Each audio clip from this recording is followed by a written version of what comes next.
Hi, this is documentary filmmaker John Ziegler. I run the website framingpaterno.com, and I want to show you a couple quick clips from the Matt Sandusky interview with Oprah Winfrey, which occurred last night, or was aired last night as I'm taping this.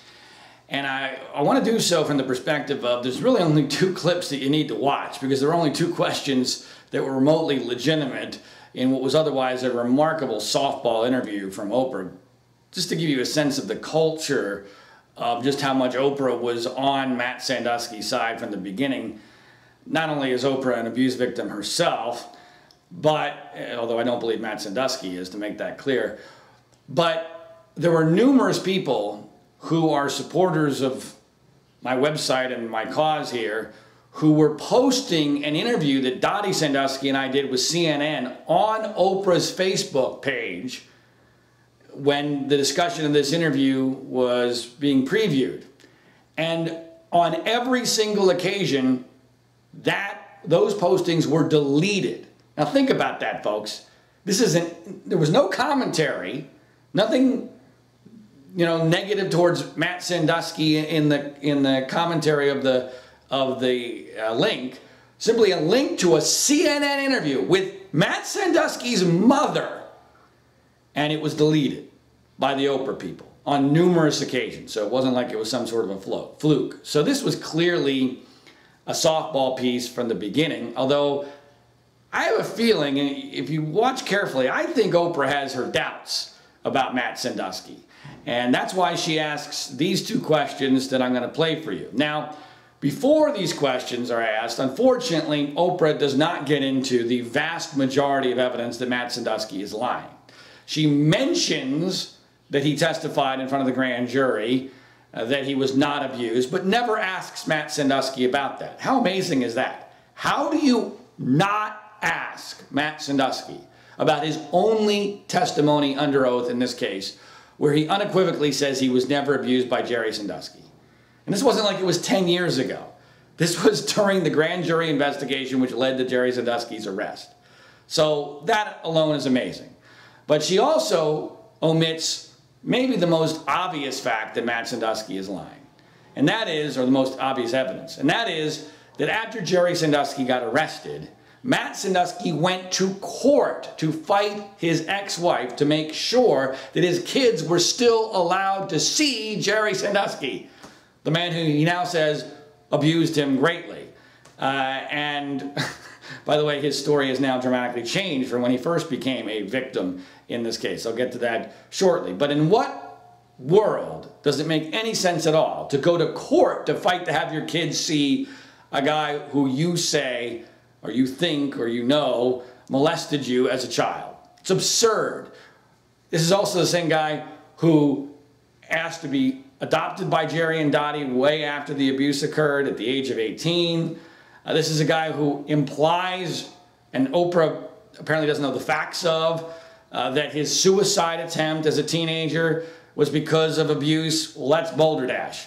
I have spoken at length and have a very long email from the woman with whom he tried to commit suicide, and she insists it had absolutely nothing to do with any kind of abuse on his part, and that he never mentioned anything like that, and that she was completely and totally shocked when he claimed to be a victim in this particular case, and implied that his suicide had something to do with that, because she knows it didn't. It had to do with the fact that they were in a relationship while living under the same roof in the Sandusky home, and that Dottie and Jerry did not approve of that.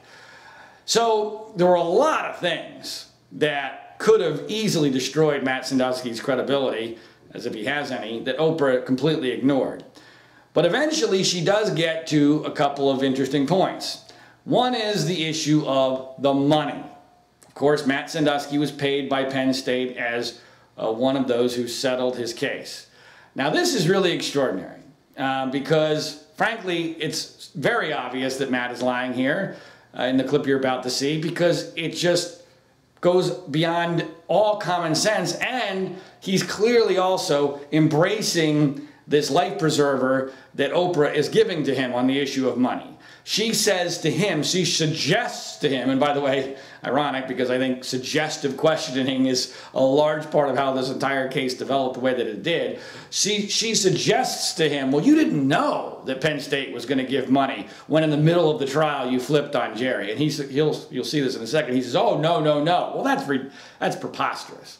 It's absurd. Everybody knows that by that point, Penn State had made it exceedingly clear they were going to be paying victims in this case. They had already essentially fired their president. They had fired the legend Joe Paterno. They had held a candlelight vigil 2 days later, which I think was one of the worst things that happened in this entire case because it made a fair trial for Jerry Sandusky absolutely impossible. Every trial lawyer in the state knew at that point that there was going to be a boatload of money for any victims in this case because Penn State was doing everything they possibly could to take culpability, even though they had no culpability, and in my view, there weren't any crimes to take culpability for. So you're going to see that in just a minute. Now, as background on Matt Sandusky, you know, Dottie and Jerry, when he made the suicide attempt, were told by his therapist that he has no conscience. And Dottie and Jerry also told me that he was an exceedingly good liar. And there were moments in the Oprah interview where he was a pretty good liar, but he's not that great because in these two clips you're about to see, it's very obvious that he's lying because what he's saying makes no sense. And in the second clip, I mean, my God, it's amazing that this is not the only thing the media is talking about because under other circumstances, it would be deemed to be a complete meltdown in front of Oprah where he reveals himself to be lying, but of course no one in the media wants to see that. So first, let's go into the issue of the money and whether or not Matt Sandusky suddenly decided in the middle of the trial, just as he told his fellow adopted siblings after the first day of the trial that he could lie and implied he could make money from lying, just like the first witness in this case, so-called victim number 4, did on the stand. And then, of course, he was never seen again in the courtroom on the Sandusky side, went to the police and told them a very benign and very different story of abuse than what he told Oprah. But here is Matt Sandusky on the issue of the money from Penn State. Yes. So there will be people who will say, you did this for the money. There are people who say that already. Yeah. Absolutely. I took it really personally at first, that that's an attack on me, that I would do this for the money. And at the time that you actually spoke up for the first time, you didn't know that they were making payments, or did you? No, at that time, definitely not. I didn't know. And as the process went along, I didn't even want to go for it. I didn't even want to file a claim against Penn State. I didn't want to do those things. But you still did. I still did, yes. You still did. You still did, with no explanation for why. Was Penn State somehow torturing you into taking their money?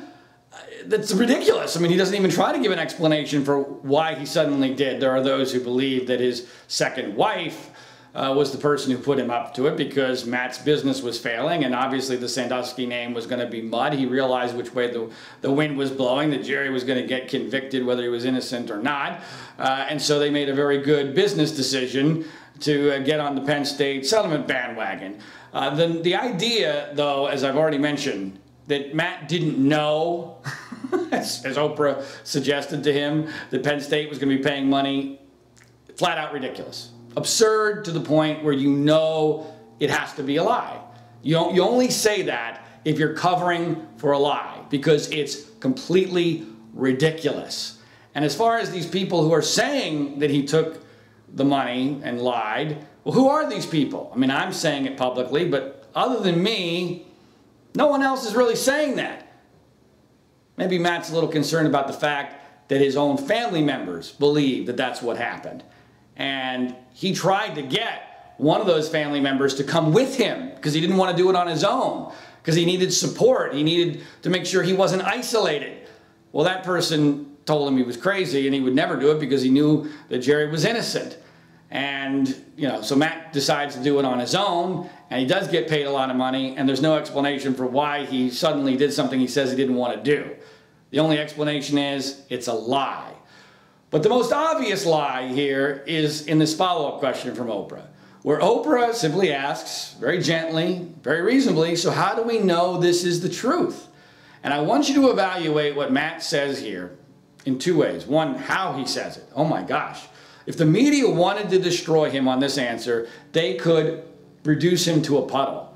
His hesitation, his obfuscation, his not answering the question directly, his blaming of others, his wrapping himself in martyrdom, wrapping himself in, well, I'm trying to help child abuse victims here, so lay off of me.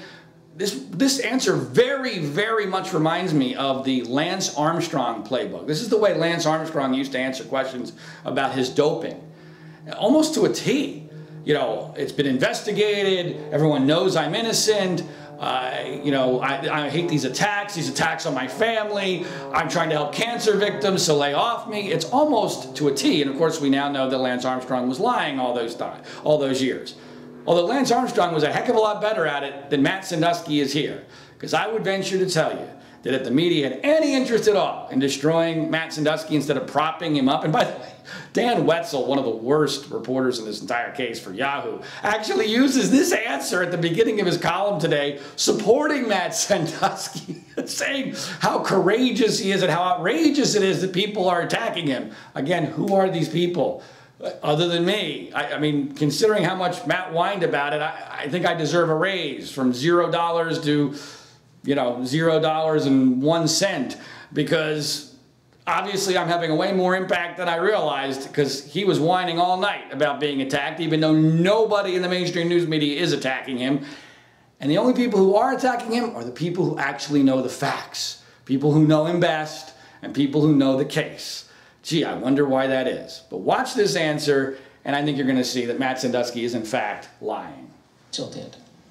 So tell me this. I just got to clarify this. How do we know that what you're saying here today is really your truth and did really happen to you, and that you didn't just hear victim number 4 on the witness stand and then tell yourself that was your story? How do we know that?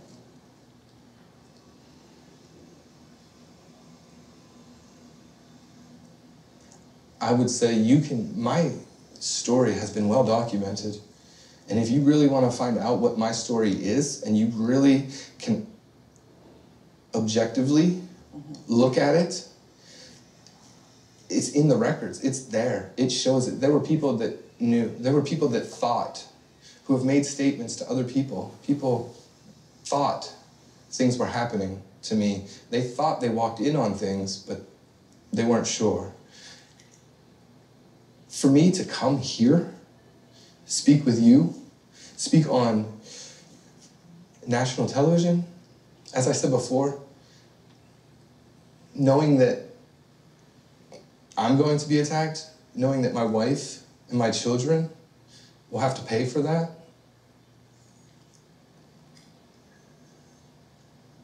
there is no reason for me to lie. I don't see. I'm coming forward to help. I mean, wow. I rest my case, Your Honor. I mean, that's a joke. I mean, he's basically whining to Oprah, please, Oprah, make this stop. I'm just trying to help victims of child sex abuse here. All right, let's go through some of the things that he says, because he says a lot of things without answering the actual question. I've already told my story. It's well documented. Really? Well, let's examine that. You testified under oath saying you weren't abused. So that's on the record under oath, but I guess that was a lie. We'll get to that more in a moment. Then you go to police in the middle of the trial in a 27-minute interview and you say, well, Jerry blew kisses on my stomach and may have grazed my penis from time to time. But now you're telling Oprah a completely different story involving oral sex and something involving the anus. I'm not even sure what exactly he was alleging, but way different, much, much worse than what you alleged to the police. So your story is not well documented at all, and you've never undergone remotely cynical questioning. I mean, I would destroy Matt Sandusky in 5 minutes. Anybody with a half a brain and a knowledge of the facts of this case would, and it's clear from this answer he wouldn't be able to handle it. So that is balderdash. The notion that, well, my story's been well documented. What he's really saying there is, look, I've already been sanctified. I'm in a documentary. I'm here with you, Oprah. You're giving me your blessing. The media loves me, so I can't be telling a lie. Well, no, that's what you say when you are lying. As far as these people who allegedly saw things, who are they, Matt? Who are these people? Name one. Are they afraid to come forward because the Jerry Sandusky message machine is going to destroy them? Seriously? I mean, this is one of my favorite argument from the other side. Well, people are afraid to come forward. Why? Because they're not being treated enough as heroes? When they say something negative about Jerry Sandusky, he's lying. And the proof of that, of course, is that the adopted children all believe that Matt is lying. They all believe Jerry is innocent. All 5 of them. They were living with Matt. So if anyone was going to see something, it would have been them. Why do they all believe that Matt is lying? And they don't just think it, they know it. They're positive of it. Everybody who knows Matt knows he's a pathological liar and a horrible person. You know, as his therapist told Dottie and Jerry after he tried to commit suicide with a woman, which Oprah doesn't mention there, the therapist told Dottie and Jerry he has no conscience. I mean, and just to make sure you understand, that suicide attempt, which Oprah completely whitewashed, had nothing to do with abuse. It had to do with Matt and this woman living under Dottie and Jerry's house and having a relationship, and Jerry and Dottie not approving of that. I've spoken at length with that woman, and she was stunned that somehow Matt came up with this allegation and implied the suicide had something to do with that, because she does not believe that for a second. But then this whole idea that I'm being attacked, my family's being attacked. Who's attacking his family? Who is attacking his family? Nobody. The only thing that his family is getting is money from Penn State.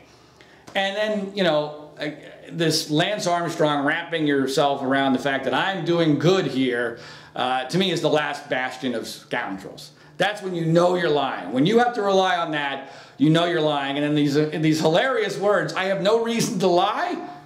Really? Let's see what's happened since you became a victim. You jumped off a sinking ship. You became rich. You became famous. You became a hero. You're now on the speaking circuit nationwide. You're on Oprah. Gee, no reason to lie there. None at all. And let me finish on this grand jury testimony issue, because this really is amazing. I think it crystallizes this entire case.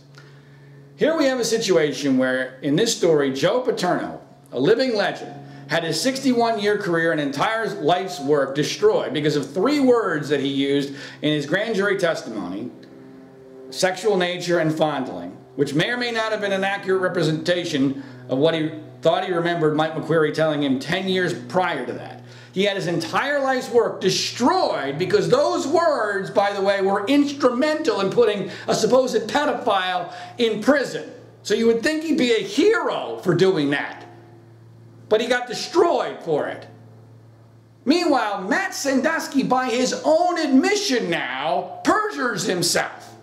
In the same grand jury, he gets rich and becomes a hero. So a scumbag like Matt Sandusky perjures himself in front of a grand jury, becomes rich and famous for it. Joe Paterno, a legend who ought to be a hero to everybody for his life's work, gets destroyed for telling what he believed to be the truth in a way that actually put a pedophile in prison.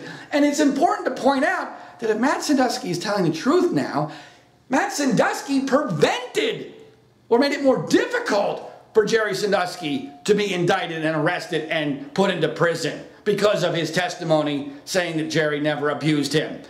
So by the best case scenario for Matt Sandusky, he is a perjurer and a coward who made it more difficult to prosecute Jerry Sandusky. And I don't believe any of that, because I think he was telling the truth in the grand jury. But that's the insane reality of all this. And for those who might think, well, you know what, John, maybe you're right.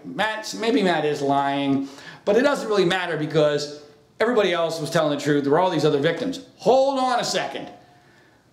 Matt Sandusky's story is the microscope through which you can see the rest of this case.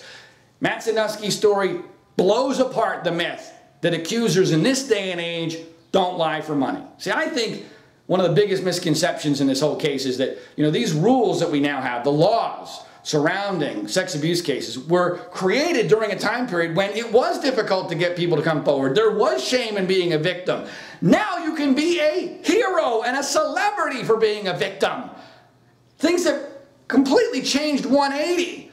So it's not difficult to get people to come forward anymore, especially in a case like this where you're an instant millionaire celebrity.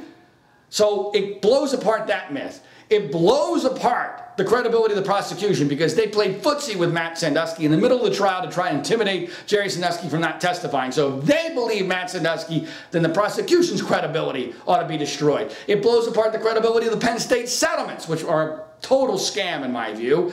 But to pay Matt Sandusky, who, by the way, even if he's telling the truth, Penn State had no culpability for, because his allegations occurred way before Penn State had any knowledge of any allegation against Jerry Sandusky, period. Not to mention the fact they didn't happen. So it blows apart Penn State's credibility. And of course, it blows apart the media's credibility. From Oprah Winfrey to once again be duped, and she's been duped many times in her career, to be duped so easily by a fraud like Matt Sandusky and the rest of the media to go along, shows that the media is not to be trusted on this. And the media blew it from day one. They blew it from Penn State, Joe Paterno, Jerry Sandusky, the NCAA, Free Report, all of it. It's crap. And this proves it. Matt Sandusky is simply the rest of this case on steroids. It's just easier to see. And unfortunately, another opportunity for the real truth to be shown to the public has probably been lost here because of the perfect storm that we're in. And you're only going to see the truth or hear the truth, unfortunately, through a little website, www.framingpaterno.com. I'll keep trying to pursue the truth. I believe we found it. But when it comes to Matt Sandusky, there is no doubt what the truth is. He is lying.